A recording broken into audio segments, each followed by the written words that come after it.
Thank you for joining us for our presentation to send or not to send academic and professional emails. I'm Sharon Jarvis from the Academic Support Center for Berkeley College Online, and today we will be discussing how to display proper etiquette when using email.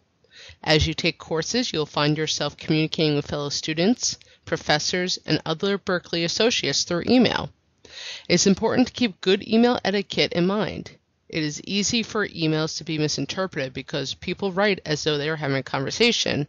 However, the receiver does not read it that way. How many times have you received an email and felt a little put off by the message, even though it was from a good friend?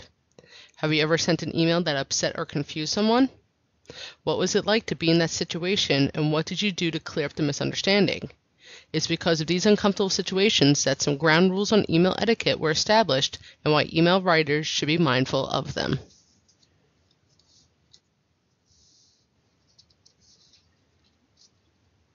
Today we'll cover the following topics, including general format, tone, attachments, complaints, and appropriate topics for email. If there are any other areas of email you wish to ask questions on, please wait to the end of the workshop and we'll spend some time conducting some Q&A for any questions not covered. On screen is a sample email similar to one you may find yourself sending to a professor. There are 8 major points that you should have in your emails when sending to a professor. Let's look at each one in more detail. You will notice that this email is addressed to only one email address. Avoid sending emails to more than 4 email addresses at once. Instead, create a mailing list so that readers do not have to scroll too much before getting to the actual message. Second, don't forget to include a subject line that is clear. Include your full name, course, and any other identifying information when emailing a professor so they are aware of what your email is about. Remember, you're not the only student in your class, and your class is not the only one your professor teaches. If they know who you are, what course you're in, they will be able to address your email much faster. Oftentimes, the salutation is left off of email. Be sure to write a proper salutation for each new subject email. Hey or other slang is not appropriate salutation. Use dear or more other formal salutations when emailing professors.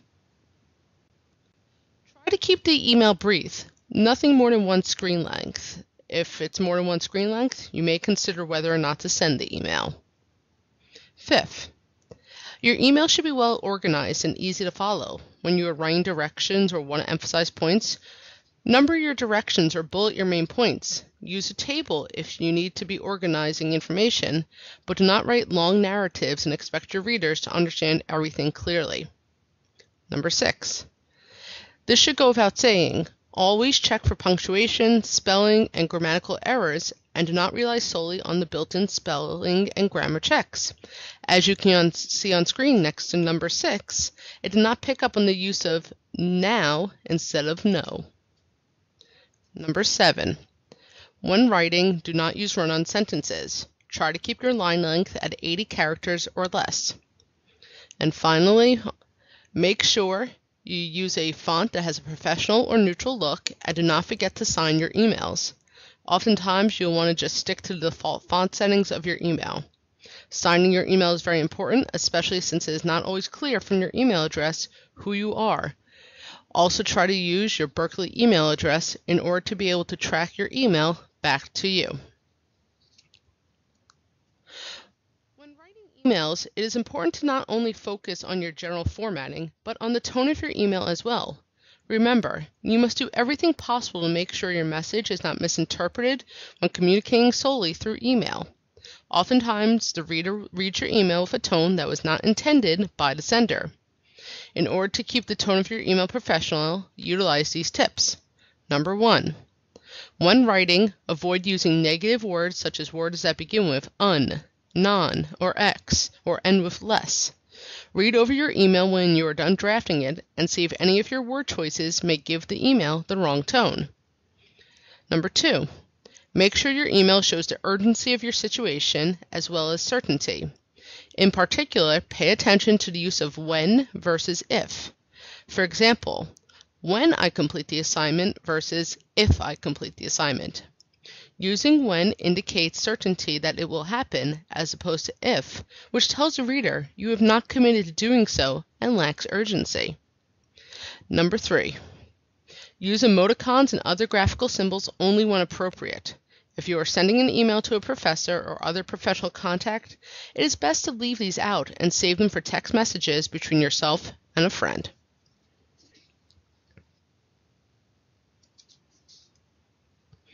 Attachments are a common part of sending emails. The ability to scan or create documents and send them as attachments is convenient and time-saving service. However, when sending attachments via email, remember to tell the recipient in the body of the email what you are attaching, including the name of the file, what program it's saved in, and the version of the program. Also, consider sending files in rich text format, or RTF, or portable document format, also known as PDF, to ensure compatibility. Not all users have the same programs as you, and converting your files to these two popular formats eliminates any issues with your recipient being able to open and view your attachments. No one likes to bring up problems, and when they do, they often use email in order to avoid a face-to-face conversation regarding the problem. If you must use email over all forms of communication to discuss a problem, remember these rules to help you make sure your email doesn't add to the problem. First, you should briefly state the history of the problem to provide context. Second, explain the attempts you have made previously to resolve the problem. Third, show why it's critical for the problem to be resolved by your reader. And finally, offer suggestions on ways you think it can be resolved or how you are willing to help in the matter. As I just mentioned, when looking for help with a problem, email is not always the wisest form of communication. If you are unsure of whether or not to send an email as your form of communication, use the chart on screen to determine. Only email if you have an easy question that can be answered in a paragraph or less, or when you have an assignment that you are allowed to submit via email. Do not use email if your professor has stated not to send an assignment this way. Most assignments at Berkeley College will be sent using the Safe Assign option in Blackboard.